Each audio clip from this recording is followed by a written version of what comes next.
नमस्कार दोस्तों, story audio book Mumbai channel में आपका स्वागत है। अगर आपको यह कहानी पसंद आती है तो चैनल को सब्सक्राइब करें। तो चलिए शुरू करते हैं। हॉस्पिटल में दूसरी ओर एक नकाब पहना हुआ आदमी जिसने डॉक्टर के कपड़े पहने थे, वो एक खाली कमरे में आगे बढ़ता है जहां पर एक पेशेंट लेटा हुआ था। दिखने में ऐसा लग रहा था कि वह पेशेंट काफी गहरी नींद में है। वह आदमी बिना किसी इमोशन के आगे बढ़ने लगा, जैसे उसे सामने लेटे पेशेंट के बारे में सब कुछ पता हो। उसने अपने कोट से इंजेक्शन निकाला और वहां लेते हुए पेशेंट की ओर बढ़ गया। इस वक्त उसे डॉक्टर के कपड़े पहने हुए इंसान के चेहरे पर बहुत ज्यादा खौफ था, जैसे वह डर रहा हो। उसने अपने माथे से पसीना साफ किया और कांपते हाथों से इंजेक्शन को पेशेंट की ओर बढ़ा दिया।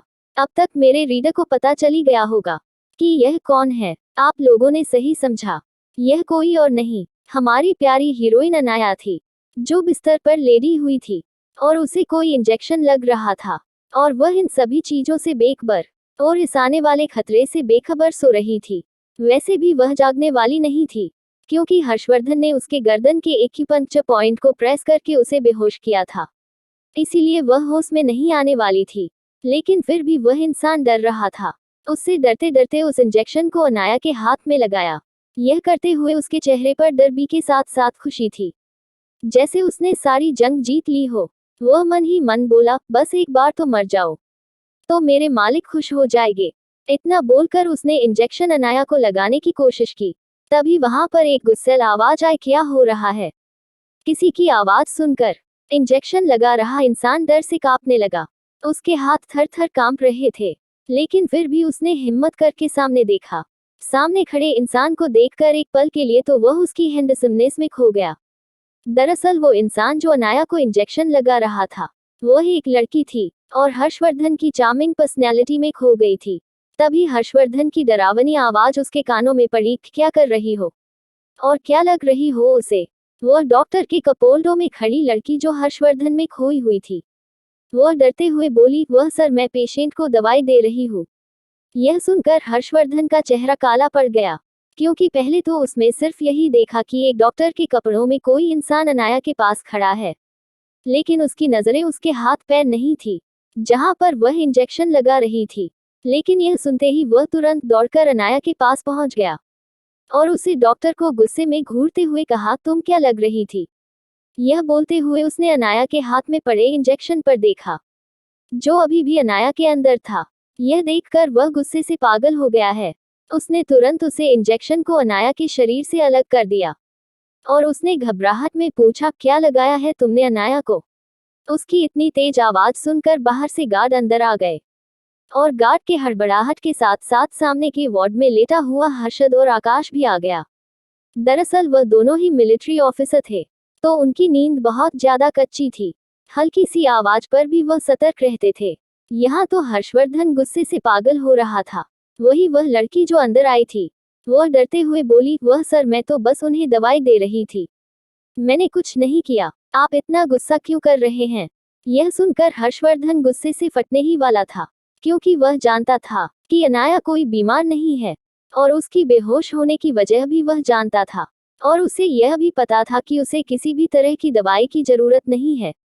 और यह बात उसने खुद सुनी थी, क्योंकि अनाया ने डॉक्टर से कहा था कि उसे इलाज की जरूरत नहीं है, यहाँ बस उन लोगों को नाटक ही करना है।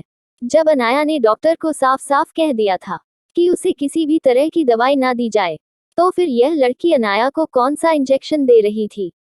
गॉड्स अब तक अंदर आ चुके थे। उसे देखकर वो लड़की डरते हुए बोली, सर, आप कुछ गलत समझ रहे हैं, मुझे भी जाना चाहिए। आपको जो भी बात करनी है आप दूसरे डॉक्टर से कह देना। इतना बोलकर वह बाहर जाने लगी। उसके अंदर यह चल रहा था कि बस एक बार वहां से बाहर चली जाए तो वह बच जाएगी। लेकिन तभी उसकी उम्मीदों पर पानी फिराते हुए गार्ड ने उसे दोनों तरफ से दबोच लिया और घुटने पर ला दिया। जिंदल ब्रदर्स जो अब तक अंदर आ चुके थे, वह भी काफी परेशान थे। हर्षद जिंदल थोड़ा गंभीर आवाज में बोला, क्या हो रहा है यहाँ? साफ साफ बताओ। लेकिन हर्षवर्धन उसे कोई जवाब नहीं देता और अनाया के गाल को थपथपाते हुए बोला, बीवी होश में आओ, तुम ठीक तो हो? तुम्हारे साथ क्या गलत है? तभी हर्षवर्धन को याद आया कि अनाया ऐसे होश में नहीं आएगी। उसने तुरंत अपनी 2 उंगलियों से अनाया की गर्दन के पीछे की नब्ज को वापस दबा दिया। थोड़ी ही देर में अनाया होश में आ गई, लेकिन जैसे ही वह होश में आई, उसे हाथ में एक तेज दर्द उठा, जिसे महसूस करके अनाया की आंखें फैल गई और वह परेशान होकर बोली, यह क्या चल रहा है? यह बात तो हर्षद और आकाश भी जानना चाहते थे, इसलिए हर किसी की नजरें हर्षवर्धन पर टिकी थी। तो हर्षवर्धन उसे बता देता है कि किस तरह से डॉक्टर के कपड़े में वह लड़कियों उसे नुकसान पहुंचाने आई थी। अब तक हर्षवर्धन के गार्ड ने उस लड़की के चेहरे से मांस हटा दिया था। वह लड़की जो सामने बैठी हुई थी, वह अपने आप को छुड़ाने की कोशिश कर रही थी और डर से कांप रही थी। एक तो वह हर्षवर्धन को देखकर ही डर चुकी थी। भला इस दुनिया में ऐसा कौन था, खास करके इस देश में, जहां हर्षवर्धन रावत को कोई न जानता हो। यह तो ऐसा हो गया कि इंडिया में रहकर अंबानी को नहीं जानते हो। ऊपर से वहां पर अब तक जिंदल भाई भी आ चुके थे, और उन दोनों को देखकर तो वो लड़की और डरने लगी। उनकी क्रूरता भी कुछ कम नहीं थी। वो लड़की डरते हुए बोली, मुझे जाने दो, मैंने कुछ नहीं किया। तभी आकाश, जो हमेशा गुस्से में ही रहता था और उसकी टेम्परामेंट कुछ ज्यादा ही कम था, वो आगे आया और उस लड़की के बाल को खींचते हुए गुस्से में बोला, तुम घटिया लड़की, तुम्हारी हिम्मत कैसे हुई हमारी प्रिंसेस को नुकसान पहुंचाने की?